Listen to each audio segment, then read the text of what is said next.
उन पर भी आंख मूंद के विश्वास किए हुए थे। अब उस विश्वास के आड़ में आप अगर भ्रष्टाचार कर रहे थे कि देश की और राज्य की जनता जो आरसीपी टैक्स कर रही थी, तो सही साबित आप अपने मुंह से कर रहे हैं, खुद ही कर रहे हैं। आरसीपी जब उनके एजेंट के रूप में काम कर रहे थे तो कुछ गड़बड़ करना चाहते थे,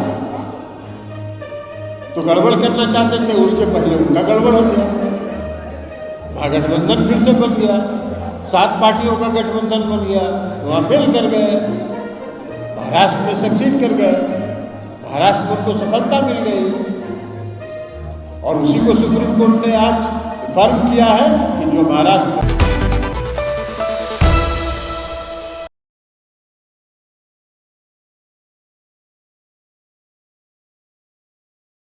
नमस्कार, इनसाइड प्रेस देख रहे हैं आप, मैं आपके साथ अरबाज। जदयू के राष्ट्रीय अध्यक्ष ललन सिंह ने आज बीजेपी और जो नरेंद्र मोदी हैं उन पर जमकर निशाना साधा है। ऐसे में आपको पता चला कि सुप्रीम कोर्ट के द्वारा जो महाराष्ट्र और दिल्ली को लेकर के जो फैसला आया था, उस पर उन्होंने जो ललन सिंह उनका साफ तौर पे कहना है कि अब लोकतंत्र सही, यानी लोकतंत्र जो है वो सुरक्षित है। उन्होंने साफ तौर पे उनका ये भी कहना है कि जो सुप्रीम कोर्ट में जो फैसला आया है उससे पहले अगर जो मुख्यमंत्री रहे महाराष्ट्र के, वो अगर इस्तीफ़ा नहीं दिए होते तो कहीं ना कहीं उनकी आज सरकार होती। आपको बताते चले कि दिलीप जयपुरिया के हत्या के बाद कहीं ना कहीं सुप्रीम कोर्ट का जो फैसला आया है उससे उसे ललन सिंह ने साफ तौर पे कहा है कि अब लोकतंत्र सुरक्षित है। और भी क्या कुछ कह रहे हैं ललन सिंह, छोड़े जाते हैं उनके सारे बयानों के साथ। बहुत ठीक कहा। अभी जो ईडी के जो अखबारों में हम लोगों ने देखा, ईडी का जो एक्सटेंशन ये लगातार दिए जा रहे हैं, सुप्रीम कोर्ट ने कहा कि बात है तो ये आदमी अगर नहीं रहेगा तो ईडी संस्था समाप्त हो जाएगी, तो ईडी नहीं चल सकता है, ये हाल है। लेकिन करेंगे कैसे, वो सब फालतू है, तो फालतू को छोड़ के कोई नया तो काहे के लिए लाएगा। तो इसलिए आज फिर से माननीय सर्वोच्च न्यायालय देश में लोकतंत्र स्थापित किया है। इनके लोकतांत्रिक विरोधी चेहरे को, जो देश में सारी संस्थाओं को समाप्त कर रहे थे, सारे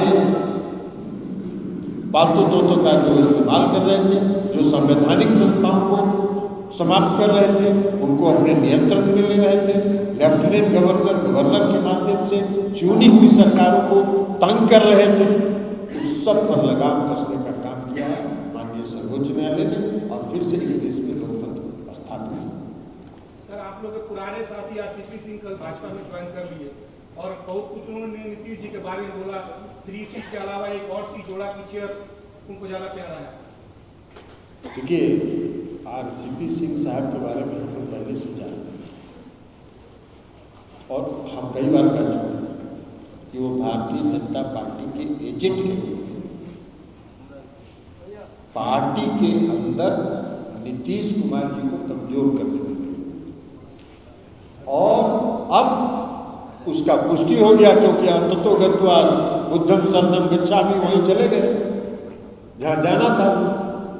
इस बिहार में तो बहुत चर्चा होती थी, लोग तो उसमें वही पार्टी के अध्यक्ष थे, नीतीश कुमार जी ने उनको अध्यक्ष, अपने इस्तीफा दे दिया था, उनको अध्यक्ष बनाया था, तो बहुत चर्चा होती थी बिहार में आरसीपी टैक्स के बारे में। तो अब तो उनको ना बताना चाहिए कि क्या था आरसीपी टैक्स, जिसके लिए वो उनको शोहरत हासिल था, तो अब वो बतावे। उनको कहेगा शोहरत मिला हुआ था, उसी का ना शोहरत मिला हुआ था। अब उन्हीं को ना बताना चाहिए कि भाई क्या था आरसीपी टैक्स, तो वसूलते होंगे इसलिए उनको मालूम होगा। यार बोल रहे हैं कि भ्रष्टाचार हो रहा, तो कर रहे थे भ्रष्टाचार। भाई नीतीश जी तो आंख मूंद के विश्वास करते हैं किसी पर, उन पर भी आंख मूंद के विश्वास किए हुए थे। अब उस विश्वास के आड़ में आप अगर भ्रष्टाचार कर रहे थे, तो देश की और राज्य की जनता जो आरसीपी टैक्स कर रही थी, तो सही साबित आप अपने मुंह से कर रहे हैं, खुद ही कर रहे हैं।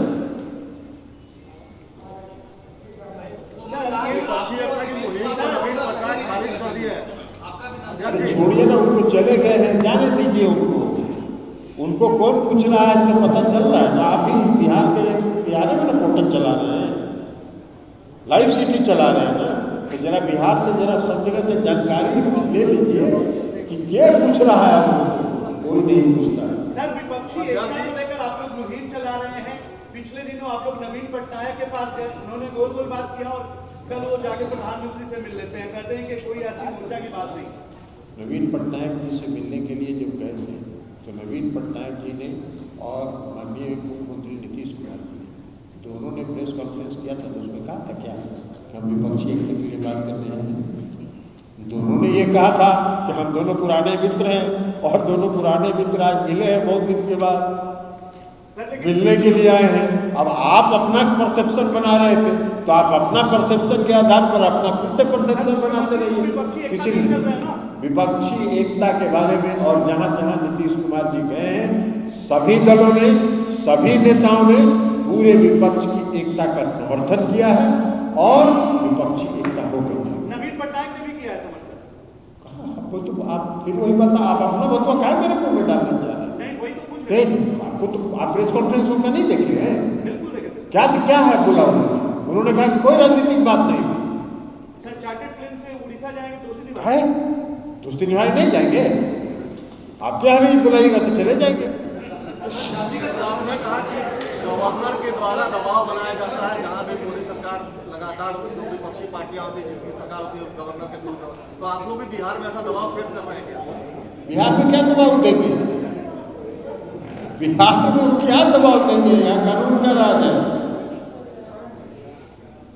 यहाँ तो कोशिश कर रहे हैं।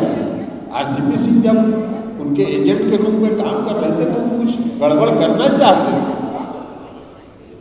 तो गड़बड़ करना चाहते थे, उसके पहले उनका गड़बड़ हो गया, महागठबंधन फिर से बन गया, 7 पार्टियों का गठबंधन बन गया, वहाँ फेल कर गए, महाराष्ट्र में सक्सीड कर गए, महाराष्ट्र में उनको सफलता मिल गई और उसी को सुप्रीम कोर्ट ने आज फर्म किया है कि जो महाराष्ट्र में हुआ था वो गड़बड़ हुआ।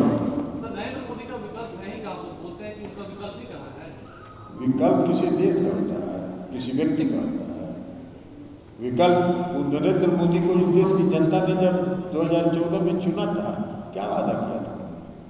2 करोड़ लोगों को प्रति वर्ष रोजगार देगा। तो 2014 से आज हो गया 9 साल हो गया ना, 18 करोड़ लोगों को तो रोजगार मिलाना चाहिए।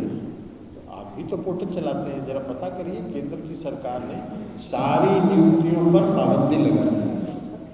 कोई भी सरकारी नियुक्ति नहीं हो सकती। तो सारी पाबंदी जब नियुक्ति पर तो 13 जो 9 दूना 18 करोड़ लोगों को रोजगार कहाँ मिला? तो उसमें कोई विकल्प था क्या? विकल्प होता नहीं है, विकल्प पैदा हो जाता है और विकल्प नरेंद्र मोदी का पैदा होगा 2024 में। आप देख लीजिए। अभी सभी नेताओं से, सभी दलों से बातचीत हो गई। अब बात करेंगे माननीय मुख्यमंत्री जी, सभी पार्टियों से बात करके कोई तिथि तय करेंगे और तिथि तय करने के बाद सबकी सहमति से एक बैठक होगी। सर्वोच्च न्यायालय और सर्वोच्च न्यायालय का दोनों निर्णय जो संविधान पीठ का है, वह केंद्र सरकार का जो चेहरा है उसको उजागर करा।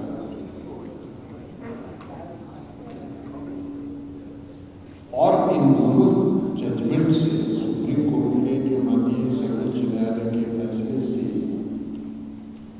यह साबित हो गया कि देश के आदरणीय प्रधानमंत्री श्री नरेंद्र मोदी जी के नेतृत्व में जो सरकार चल रही है और उनके जो सिपा सलार देश के माननीय गृह मंत्री जी, इन दोनों ने देश की सभी संस्थाएं को अपना पॉकेट संस्था बना के रखा है। उन सबों पर, सभी संस्थाओं पर इनका अघोषित नियंत्रण था। जो राज्यपाल होते हैं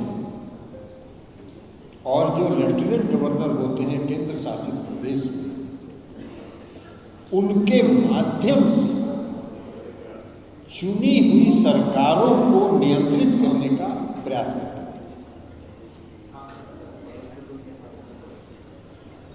ये बात करते थे भ्रष्टाचार की। जितने इनके पालतू तोते हैं, उन सब पालतू तोतों का इस्तेमाल करते थे ये अपने विरोधी लोगों के खिलाफ। तो ये देश की जो लोकतंत्र तांत्रिक व्यवस्था थी, जो लोकतंत्र देश का आज खतरे में है, इन लोगों के कारनामों के कारण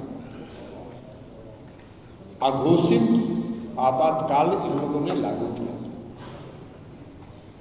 और हम सलाम करते हैं इस देश के माननीय सर्वोच्च न्यायालय का, जिसने इस देश में अलोकतांत्रिक व्यवस्था चलाने वाले लोगों को आईना दिखाते हुए देश में फिर से लोकतंत्र स्थापित करने का काम किया। और इन लोगों को यह गलतफहमी नहीं हो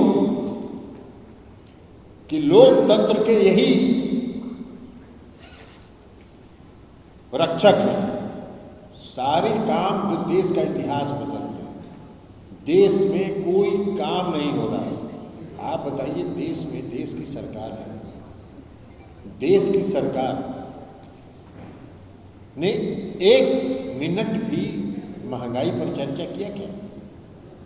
केंद्र सरकार के किसी मंत्री का एक बयान भी आप दिखा दीजिए जिसमें उन्होंने कहा हो कि महंगाई को नियंत्रित करने के लिए हम ये कार्रवाई करें। केंद्र की सरकार ने का एक भी वक्तव्य ये नहीं था कि हम बेरोजगारी को दूर करने के लिए ये प्रयास करते हैं। तो न महंगाई पर ये बोलेंगे, न बेरोजगारी पर बोलेंगे, न 81,000 करोड़ रुपए का कारपोरेट घोटाला होगा उस पर मौन व्रत धारण कर लेंगे। सत्यपाल मलिक जी जो इन्हीं के द्वारा नियुक्त राज्यपाल थे, सत्यपाल मलिक जी ने जो खुलासा किया पुलवामा के घटना के बारे में, एक शब्द कोई केंद्र सरकार की तरफ से नहीं बोला। अरे भाई, आप डिनाई भी करते, आप कहते कि गलत है, यह भी कहते, सच है तो यह भी कहते कि सच है, हमसे भूल हो गई, देश की जनता से माफी मांग लेते। 40 जो जवान इस देश के शहीद हो गए, उनके परिवारों से क्षमा मांग लेते। कुछ नहीं, मौन व्रत धारण किया। और बोलना क्या है?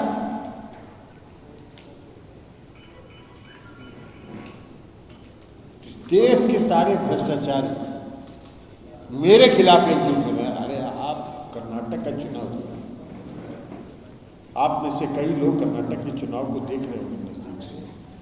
पूरे कर्नाटक के चुनाव सबसे बड़ा मुद्दा भ्रष्टाचार, इसलिए कि वहां की जो सरकार थी देश की सबसे भ्रष्टतम सरकार, और वहां भ्रष्टाचार की चर्चा जब आम लोगों में होने लगी तो उसको ढकने के लिए इन लोगों ने धार्मिक उन्माद फैलाना शुरू किया। भाई, हमने तो बहुत सा चुनाव देखा है, 68 साल उम्र हो गया तो इसने बहुत चुनाव देखे। आज तक किसी चुनाव में और किसी देश के प्रधानमंत्री उस तरह का चुनाव प्रचार हमने करते हुए नहीं देखा। धार्मिक उन्माद फैलाने का जो क्लाइमेक्स होता है वो प्रचार कर रहे थे, दोनों हाथ उठा के कह रहे हैं जय बजरंगबली का नारा लगा और कमल छाप पर वोट दबाओ। ये देश के प्रधानमंत्री को किस स्तर पर आप ले जा रहे हैं? ये निम्नतम स्तर का प्रचार। आप गरिमा है उस पद की, जिस पद को आप सुशोभित कर रहे हैं, उस पद की गरिमा है, उस पद की गरिमा को तो कम से कम अक्षुण्ण रखिए। नहीं तो ये सब का दिल्ली में क्या कर रहा है? ठीक कहा सुप्रीम कोर्ट ने क्या कहा कि भाई चुनी हुई सरकार जो जनता का प्रतिनिधित्व करता है उसको लेफ्टिनेंट गवर्नर जो नियुक्त होता है वो कैसे कंट्रोल करेगा? उसको कैसे काम करने का हक नहीं मिलेगा? महाराष्ट्र में क्या कहा, राज्यपाल के भूमिका जो है उसको संदिग्ध माना, और राज्यपाल की भूमिका को संदिग्ध माना, और सुप्रीम कोर्ट ने यह भी क्या कि चूंकि उद्धव ठाकरे जी ने फ्लोर टेस्ट किए बिना इस्तीफा दे दिया था, इसलिए हम उसको रिस्टोर नहीं कर सकते। और उद्धव ठाकरे जी ने कहा कि भाई हमने तो नैतिकता के आधार पर इस्तीफा दिया। तो आज नैतिकता किसके लिए है? आज नैतिकता एकनाथ शिंदे जी के लिए। एकनाथ शिंदे जी को भी उसी नैतिकता के आधार पर इस्तीफा दे देना चाहिए और महाराष्ट्र में फिर चुनाव का घोषणा कर देना चाहिए, चुनाव होगा। लेकिन ये सब चीज इसी चीज से मतलब है। कर्नाटक में इन लोगों ने अथक प्रयास कर लिया, लेकिन अब 24 घंटा बचा है। एग्जिट पोल तो आप लोग देख चुके। हम आपको बता रहे हैं कि जो मेरी जानकारी है, एग्जिट पोल से कहीं ज्यादा संख्या से भारतीय जनता पार्टी वह चुनाव हार है। तो आपका सब कुछ खत्म हो रहा है धीरे धीरे, आपका पूरा तिलस्मा खत्म हो रहा है। इसलिए अब इंतजार करिए 2024 का, और आने वाले समय में जो मध्य प्रदेश में छत्तीसगढ़ में भी चुनाव हुआ, वहाँ भी हारेंगे पूरी तरह। हम गए थे मध्य प्रदेश में, वहाँ के लोगों से हमने जो अनुभव लिया, लोगों का मानना है कि ये सरकार को जाना चाहिए। मध्य प्रदेश भी हारिएगा, सब हारिएगा, और 2024 में तो फिर आपका सफाया होना ही होगा। तो इसलिए मेरा कहना है कि आज